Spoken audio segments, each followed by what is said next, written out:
दोस्तों, इस पटाखे का नाम है मशीन गन और ये दिवाली का पटाखा है। जी हाँ, ये पटाखा है, आपने इससे पहले कभी नहीं देखा होगा क्योंकि ये सिर्फ एक ही पीस आया है और ये भी है जापान से लाए हैं हम। हमारे पास ऐसे 3 पीस है। अब इसमें सीधा सीधा आग लगाते हैं। आप वीडियो को लाइक और चैनल सब्सक्राइब कर दो। अब इसमें आग लगाते हैं। आग लगाने के बाद देखते हैं क्या होता है। और ये देखो कैसे चल रहा है, ऐसे चला है मशीन गन चल रही हो।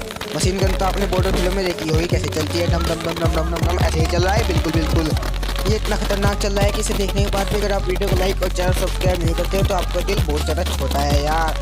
अब वीडियो को लाइक और चैनल सब्सक्राइब कर दो। अब देखते हैं कितनी देर तक चलता है यार। इतना खतरनाक चल रहा है, ऊपर से रंग बिरंगे रंग भी निकल रहा है इसके अंदर से, गुलाबी रंग का।